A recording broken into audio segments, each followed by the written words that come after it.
Hello everyone, आप सभी का स्वागत है क्रिस्टल ऑल के इस ऑनलाइन लर्निंग प्लेटफॉर्म पे। आज हम बात करेंगे CUET UG के PYQ और शब्द के MCQ के ऊपर। ठीक है, तो सबसे पहले हम एक ओवरव्यू लेंगे शब्द का। इससे पहले हम पढ़ा चुके हैं, आप जाके प्लेलिस्ट में देखिएगा हिंदी भाषा में, वहाँ शब्द विचार के नाम से वीडियो लेक्चर है। ठीक है, लेकिन हम एक ओवरव्यू लेके ये करते हैं आगे। तो सबसे पहले है कि शब्द कहते किसको है। ठीक है, तो शब्द क्या है कि वर्णों का एक समूह है जिसका कोई अर्थ होता है। ठीक है, और इसके प्रकार होते हैं। इसके प्रकार हम चार आधार पे करते हैं। तो उत्पत्ति के आधार पे, अर्थ के आधार पे, रूपांतरण के आधार पे। उत्पत्ति के आधार पे कितने भेद हैं? तो उत्पत्ति के आधार पर 5 भेद है। तो पहला है तत्सम शब्द। ठीक है, तो तत्सम शब्द में वैसे शब्द आते हैं जिनकी उत्पत्ति संस्कृत के मूल शब्द होती है। ठीक है, ये क्या होता है कि संस्कृत के मूल शब्द होते हैं। दूसरा है तद्भव शब्द। ये क्या होता है कि ये तत्सम के बिगड़े हुए रूप होते हैं।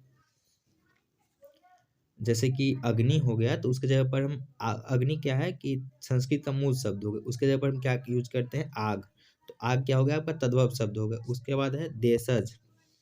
तो वैसे शब्द जिनकी उत्पत्ति देश में हुई हो। ठीक है, उसके बाद है विदेशज शब्द। वैसे शब्द जिसकी उत्पत्ति विदेश में हुई है। ठीक है, उसके बाद है संकर शब्द। हाँ, ये पीपीटी है। तत्सम शब्द क्या है कि उत्पत्ति के आधार पर शब्द के 5 भेद माने गए हैं, जिसमें तत्सम शब्द जैसे कि अग्नि हो गया, ये इसमें तत्सम शब्द में क्या होगा कि संस्कृत के मूल शब्द होंगे। उदाहरणतः अग्नि है जो संस्कृत का मूल शब्द है। जबकि तद्भव में लेंगे तो तद्भव क्या है कि तद्भव में आग आता है, उसका बिगड़ा हुआ रूप आता है। ठीक है, उसका देशज शब्द है जिसकी उत्पत्ति देश में हुई है। तो इसमें क्या है कि कटोरा, खिड़की, खिचड़ी, लोटा, लड़का, ये सब क्या है कि आपको देशज शब्द हो गया। उसके बाद क्या है? विदेशज शब्द। तो विदेशज शब्द में क्या है कि अजीब, जिसकी उत्पत्ति विदेशों में हुई है। इसमें उर्दू, फारसी, अंग्रेजी इत्यादि के शब्द रहते हैं। ठीक है, आवाज, आईना, मोबाइल, ये सब क्या है कि आपके विदेशज शब्द हो गए। उसके बाद क्या है कि संकर शब्द। तो रेलगाड़ी, वैसे शब्द जो विदेशज और अन्य दो भाषाओं के मतलब कि दो शब्द से मिलकर बनते हैं। जैसे कि देशज विदेशज दोनों से मिलकर बनते हैं, उसको संकर शब्द कहेंगे। रेलगाड़ी देशज और विदेशज दोनों से मिलकर बना है। टिकट घर। ठीक है, एक मिनट। उसके बाद पॉकेट मार, डॉक्टर साहब, ये सब क्या हो गया कि ये संकर शब्द में आ गए।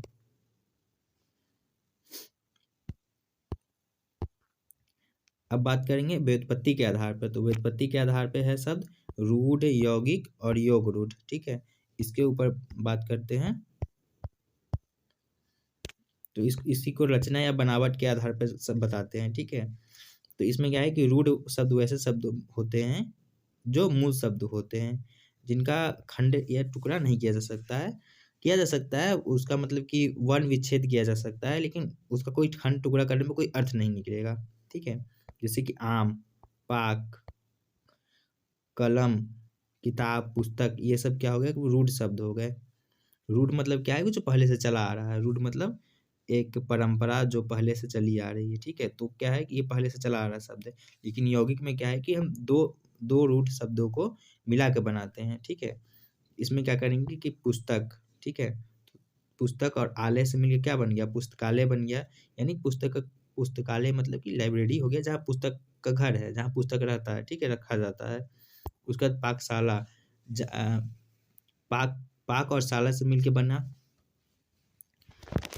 ठीक है, उसके बाद योगरूट आता है। ये सब क्या होते हैं कि ये यौगिक होते हैं, लेकिन क्या होता है कि इनका विशेष अर्थ होता है। तो यौगिक किससे बना है? तो दो रूट से मिलके बना होता है। योग रूट किससे बना है? ये यौगिक होता है। ठीक है, ये किससे बना? इसका एक विशेष अर्थ होता है। जैसे कि हम देखते हैं लंबोदर को, तो लंबोदर किसको कहते हैं? गणेश को। ठीक है, लंबोदर कहते हैं, गणेश का भाव आता है कि लंबोदर कहेंगे गणेश जी का एक चेहरा मन में बनता है कि लंबोदर उनको कहते हैं, ठीक है। अब इसी में है अर्थ के आधार पर। तो अर्थ के आधार पर क्या है कि सार्थक शब्द और निरर्थक शब्द। तो वैसे शब्द जिनका कोई अर्थ होता है उसको सार्थक शब्द कहते हैं, जिनका कोई अर्थ नहीं होता उसको निरर्थक शब्द कहते हैं, ठीक है। अब रूपांतरण के आधार पर पहला है विकारी शब्द और उसके बाद अविकारी शब्द। तो वैसे शब्द जिसमें संज्ञा, लिंग, वचन, कारक इत्यादि के कारण उसके रूप में परिवर्तन आता है उसको विकारी शब्द कहते हैं, ठीक है। अविकारी शब्द जिसमें कोई परिवर्तन नहीं आता है, विकार मतलब परिवर्तन,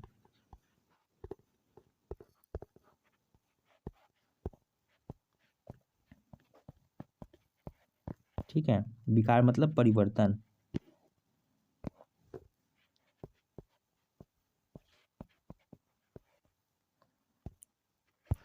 आगे बात करते हैं, अब एमसीक्यू के ऊपर चलते हैं। तो एक ओवरव्यू हम ले लिए हैं शब्द का। इसके डिटेल्स के लिए आप, इसके डिटेल में पढ़ने के लिए आप वीडियो लेक्चर देख सकते हैं, जो कि ये हिंदी भाषा के प्लेलिस्ट के रूप में वहाँ पे है, आप उसमें जाइएगा तो तीसरा लेक्चर शब्द के ऊपर है। तो पहला क्वेश्चन है कि निम्नलिखित में से तद्भव शब्द कौन सा है। ऑप्शन है दही, सूर्य, घृत, वधु, ठीक है। तो तद्भव किस शब्द को कहते हैं। तद्भव जो है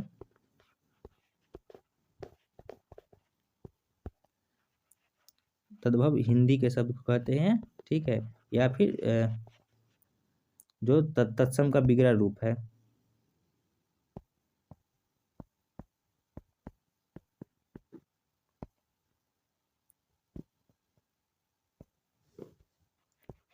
तत्सम का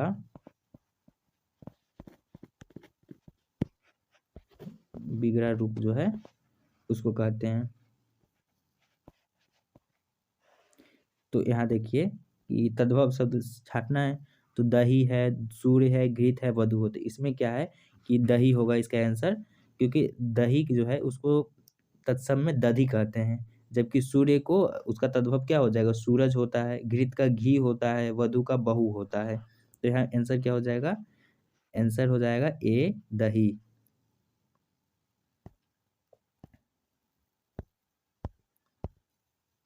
उसके बाद आग का तत्सम रूप क्या है। तो आग का तत्सम रूप क्या होगा, अग्नि। तत्सम मतलब संस्कृत का रूप,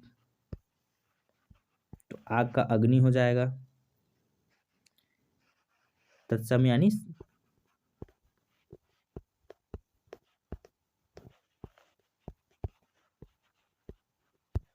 संस्कृत, ठीक है। आगे बात करते हैं तीसरे क्वेश्चन के ऊपर। तो इसमें क्या बोला गया है कि निम्नलिखित में से तत्सम शब्द है, ठीक है। तो आप ऑप्शन दिया गया, ए दिया गया है आत्मा, आयु, देह, बाट, वस्तु, ठीक है। इसमें क्या करना है, निम्नलिखित विकल्प में से सही विकल्प का चयन करें। ये एनटीए का फेवरेट टाइप क्वेश्चन है। एनटीए इसी तरह से कूट वाला क्वेश्चन पूछता है जिसमें से आपको बताना है। तो तत्सम, पहले हम क्या बात कर चुके हैं कि तत्सम वे शब्द होते हैं जो संस्कृत के मूल शब्द होते हैं। तो पहले देखते हैं, इसमें हम लोग क्या करेंगे ना कि इसका एक पहले मिला लेंगे। ए आत्मा, ए किसमें है, देखिए ए तीनों में, तो ये पहले ऑप्शन डी कैंसिल हो गया, ठीक है। अब बचा 3 ऑप्शन। उसके बाद बी देखते हैं, बी आयु, आयु को मतलब क्या कहते हैं, ये तत्सम शब्द का है, तद्भव में इसको उम्र कहते हैं, तो बी बी, ठीक है, तीनों में बी है। उसके बाद क्या देखेंगे, देह, देह मतलब कि वो भी देह भी है कि आपका तत्सम शब्द है, ठीक है। तो ये सी देखेंगे, सी ये कैंसिल हो गया। उसके बाद क्या है, आ, बाट, बाट ये आपका वो शब्द नहीं है, ठीक है, तत्सम शब्द नहीं है। बाट तद्भव शब्द के अंतर्गत आता है। उसके बाद है वस्तु, तो वस्तु आपका तत्सम शब्द है, तो ई आएगा। इसमें भी देखिए, इसमें भी डी आ गया तो ये कैंसिल हो गया। तो हमारा आंसर क्या हो गया, हमारा आंसर हो गया ऑप्शन नंबर डी। हमारा आंसर है ऑप्शन नंबर डी, यानी कि आत्मा, आयु, देह और वस्तु, ये क्या है, तत्सम शब्द है। अब चौथा क्वेश्चन है कि सूची 1 का सूची 2 से मिलान करिए। ठीक है, सूची 1 में क्या है, तत्सम है, तद्भव देशज विदेशज शब्द दिया गया है, इसमें हमको मिलान करना है। तो इसके लिए क्या करते हैं कि पहले देखते हैं कि देशज शब्द कौन सा है आपका। देशज देशज शब्द आपका क्या हो जाएगा, खिचड़ी। तत्सम शब्द क्या हो जाएगा, आम्र, आम का। ठीक है, विदेशज शब्द तद्भव क्या हो जाएगा, पुष्प का भी वो है, फूल हो जाएगा।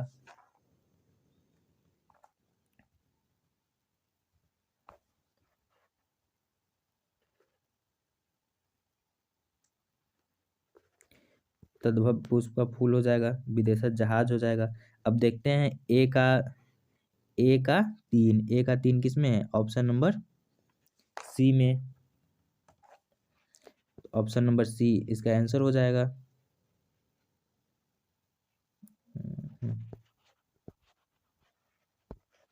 ऑप्शन नंबर सी इसका आंसर हो जाएगा। अब नेक्स्ट क्वेश्चन के ऊपर बात करते हैं। अशुद्ध तत्सम शब्द युग्म चुने। ठीक है, तो यहाँ पर क्या है कि आशु, अश्रु, परशु, परश्च। ठीक है,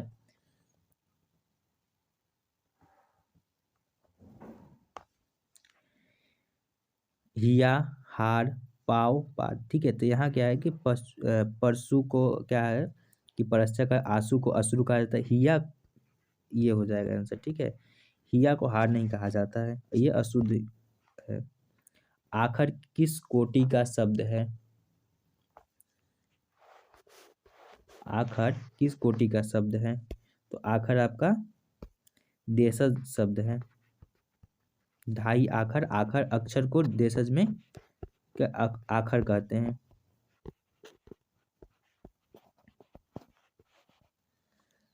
कबीर की पंक्ति है, ढाई आखर प्रेम के पढ़े से पंडित होए।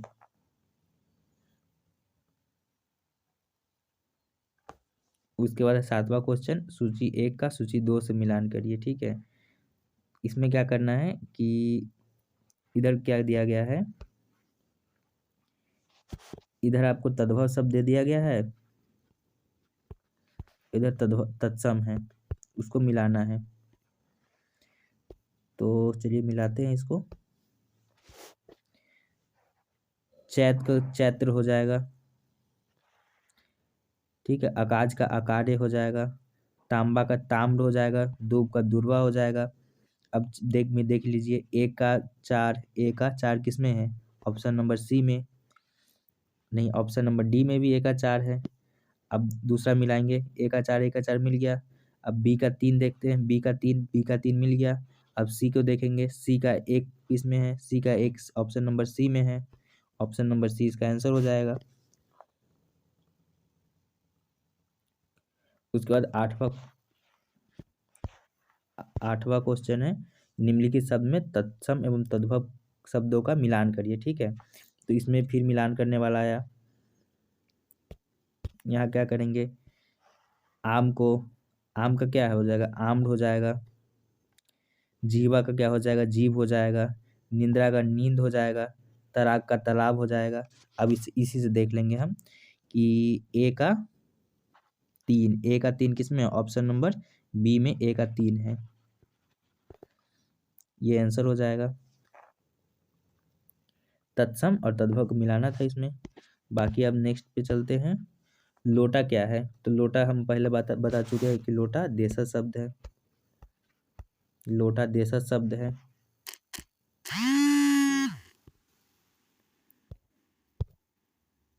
लोटा देशज शब्द है।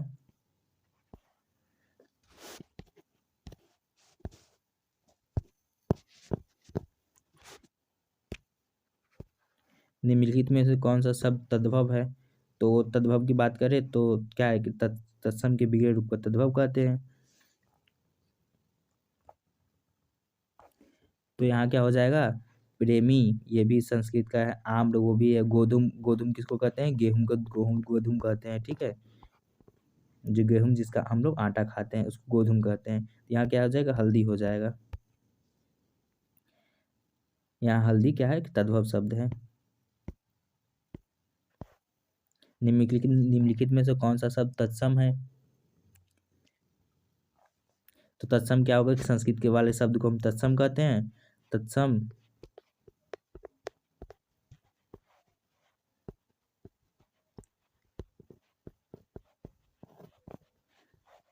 तत्सम क्या है कि हम संस्कृत वाले को कहते हैं। तो यहाँ देखिए, गल्प है, रात्रि है, साई है, आखर है। तो आखर पहले बता चुके कि देशज है। साई ये भी हो जाएगा, तद तद्भव हो जाएगा। और ये क्या है, रात्रि, ये संस्कृत का मूल शब्द है रात्रि। इसको तद्भव क्या आएगा, इसका तद्भव क्या होगा, रात हो जाएगा। अब है पलंग का तत्सम रूप क्या होगा? तो निम्नलिखित में पलंग का तत्सम रूप क्या है? तो इसमें क्या है कि पटल, पटल किसको कहते हैं?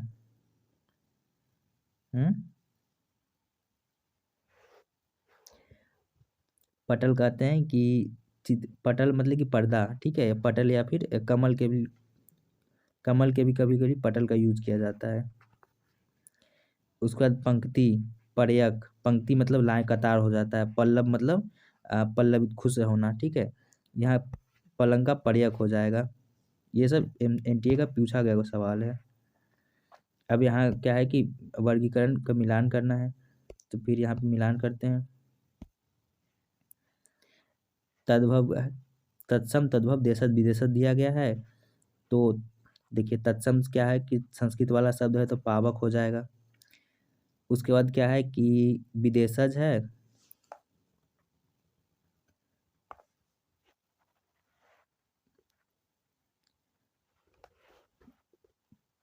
तद्भव क्या हो जाएगा, नवीन का नया हो जाएगा। देशज डंडा हो जाएगा, विदेशज अलमारी हो जाएगा। इसमें देखिए, ए का तीन, बी का एक, सी का दो, डी का चार। Option number A, option number A इसका आंसर हो जाएगा। तत्सम शब्द युग नहीं है, इसमें से हमको वो छांटना है। तो यहाँ पे क्या हो जाएगा कि रात्रि, दिवस, प्रहर, रक्षा, ठीक है। ये भी क्या है, ये सब तत्सम है। तत्सम पहले लगातार बता रहा है कि तत्सम संस्कृत वाला है। हस्त, कर्ण, जीवा, नेत्र, ये सब भी युग्म है। हस्त मतलब हाथ हो गया, कर्ण मतलब कान, जीवा मतलब जीव, नेत्र मतलब आँख। वायु, अग्नि, जल, कल, ये भी क्या है, उधर से यहाँ गया। इधर देखिए, यहाँ क्या आ गया, हवा। हवा उधर संस्कृत में वायु होगा। यहाँ शाम, साँझ आ गया, शाम का साँझ आ गया। जीम आ गया, रात आ गया, रात्रि का। ये ये तत्सम युग नहीं है।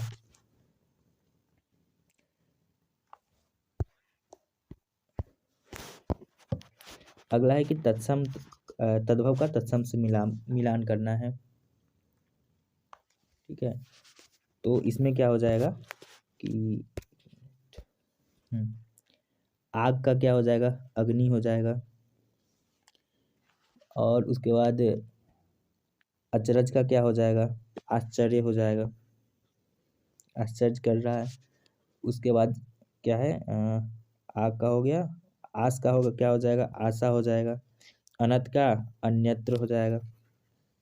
चलिए देखते हैं, डी का एक किस में है, डी का एक सिर्फ सी में है। तो इसका आंसर क्या हो जाएगा, सी हो जाएगा। इस टाइप के जब सवाल है तो आप पहले मिला लीजिए, उसके बाद एक ऑप्शन को लीजिए, अगर फिर वो मैच कर रहा है। जैसे कि देखिए, अगर हम ए का एक, ये हमारा आंसर हो गया। ऐसे देखिए, ये हमारा ऑप्शन सी हमारा आंसर है, ठीक है, डी का एक वाला। तो पहले हम देखते ए मिलाते, ए का ए, अरे दोनों मिल गया। पहले दो ऑप्शन कैंसिल, अब आंसर क्या होगा, इसी दो में से होगा। तब फिर क्या करेंगे, बी वाला मिलाएंगे, बी वाला भी मिल गया। तब क्या करेंगे कि सी वाला मिलेंगे। तो सी वाला मिलाएंगे तो उसके बाद बचेगा चार, चार का रहता है, दो कैंसिल हो गया, बचे दो, एक से उसके बाद पकड़ में आ जाएगा। इस तरह से आप मतलब वहाँ करिएगा, कभी कभी एक से भी हो जाता है। तो इस टाइप के क्वेश्चन में क्या करिएगा कि पर मिला लीजिएगा, ठीक है, एक एक दो मिला लीजिएगा, उससे भी पकड़ में आ जाएगा आपको। इधर क्या देखिए, अब है हस्त का क्या हो जाएगा, हाथ हो जाएगा। सूर्य का क्या हो जाएगा, सूरज हो जाएगा। रात्रि का क्या हो जाएगा, रात हो जाएगा। और कर्ण का क्या हो जाएगा, कान हो जाएगा। तो इसमें देखिए आप, इसमें क्या है कि ए का 4, ए का 4, ए का 4, देखिए एक बार में मिल गया, ऑप्शन ए। इसी तरह से मिला लेंगे, एक एक बार मिलाएंगे, ए कैंसिल हो जाएगा पूरा। अलमारी किस भाषा का शब्द है, तो अलमारी आपका पुर्तगाली भाषा का शब्द है। अलमारी आपका पुर्तगाली भाषा का शब्द है। उसके बाद है वानर शब्द का तद्भव रूप क्या है, तो वानर क्या है, वानर का तद्भव रूप क्या हो जाएगा, बंदर हो जाएगा। कपि तो होगा नहीं, कपि स्वयं कपि खुद एक तत्सम शब्द है, ठीक है। बांदर तो होगा नहीं कभी, वर्ण इसका होगा नहीं, कपि स्वयं खुद से है वो, तो यहाँ पे क्या हो जाएगा, बंदर इसका आंसर हो जाएगा, ऑप्शन नंबर सी। जिन शब्दों को संस्कृत से हिंदी में बिना किसी परिवर्तन के प्रयोग किया जाता है उन्हें क्या कहते हैं, तो जिन जिन शब्दों का संस्कृत को बिना हिंदी में किसी परिवर्तन के प्रयोग के उनको क्या कहते हैं, तत्सम शब्द कहते हैं। रूपांतरण की दृष्टि से शब्द के कितने भेद होते हैं, रूपांतरण की दृष्टि से शब्द के कितने भेद होते हैं, 2 भेद होते हैं, विकारी और अविकारी।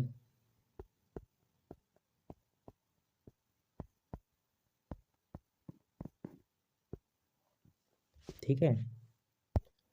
रचना के आधार पर शब्द के कितने भेद होते हैं, तो रचना के आधार पर शब्द के 3 भेद होते हैं। रचना के आधार पर शब्द के 3 भेद होते हैं, देखिए कौन कौन है, तो रूढ़, यौगिक, योग रूढ़। रूढ़ में हम बात कर चुके हैं कि शब्द जो रहेगा एक छोटा सा शब्द रहेगा, रूढ़ रहेगा, जो पहले से उसका खंड टुकड़ा नहीं होगा। यौगिक में क्या होगा कि उसके 2 रूट से मिलके बना होगा। योग रूढ़ क्या होगा कि यौगिक शब्द रहेगा लेकिन उसका एक विशेष अर्थ रहेगा। स्रोत के आधार पर शब्द के कितने भेद होते हैं, तो स्रोत के आधार पर शब्द के 4 भेद होते हैं, ठीक है। स्रोत के आधार पर शब्द के 4 भेद होते हैं। इसमें कौन कौन है, तो इसमें देखिए, इसमें तत्सम, तद्भव, देशज और विदेशज। तत्सम तद्भव उस समय से हम लोग कर रहे हैं, देशज जिसकी उत्पत्ति देश में हुई है, विदेशज जिसकी उत्पत्ति विदेश में हुई है।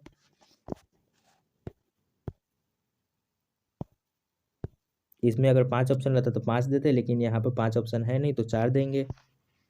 विकारी शब्द कितने प्रकार के होते हैं, तो विकारी शब्द 4 प्रकार के होते हैं। इसमें क्या है कि आपका संज्ञा वगैरह आएगा, संज्ञा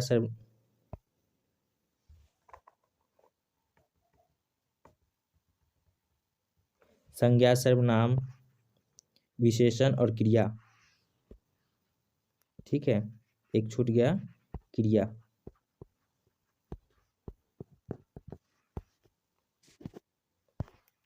आगे पुस्तकालय कैसा शब्द है, तो पुस्तकालय यौगिक शब्द है, पुस्तकालय यौगिक शब्द है। उसके बाद है मोर कैसा शब्द है, मोर, मोर तत्सम है, गया तद्भव है, देशज विदेशज है, तो इसमें क्या हो जाएगा कि मोर आपका तद्भव शब्द हो जाएगा, मोर आपका तद्भव शब्द हो जाएगा। बाकी आप चैनल को सब्सक्राइब कर लीजिए, ये हमारा हेल्पलाइन नंबर है और ये ईमेल है, ठीक है। आप वहाँ हम लोग ईमेल कर सकते हैं, कोई भी आप क्वेरी हो तो वहाँ ईमेल करिए या फिर कमेंट में आप बताइए, सॉल्व किया जाएगा। और ये हमारा टेलीग्राम है, ये हमारा टेलीग्राम है, इसको ज्वाइन कर लीजिए। यहाँ क्या है कि एक टाइम, इसमें डेली क्विज आते हैं, ठीक है। और अभी हम लोग इस पे वर्क कर रहे हैं कि एक टाइम पे वर्क उस पे क्विज आएगा। जैसे कि आप हिंदी पढ़ लिए तो हिंदी से रिलेटेड, इस चैप्टर से रिलेटेड आपको क्विज एक डे फिक्स रहेगा, उस दिन डे बाय डे क्विज आएगा, ठीक है। आप टेलीग्राम चैनल ज्वाइन कर लीजिए ताकि हम लोग क्विज स्टार्ट कर सके जल्द से जल्द। बाकी आप चैनल को सब्सक्राइब कर लीजिए ताकि जो MCQ वाले हमारे सेशन आने वाले हैं उसके नोटिफिकेशन आपके पास जल्द से जल्द जाए, इसलिए बेल आइकन को भी दबा लें, ठीक है। ज़्यादा से ज़्यादा हो सके तो इसको शेयर करिए, धन्यवाद।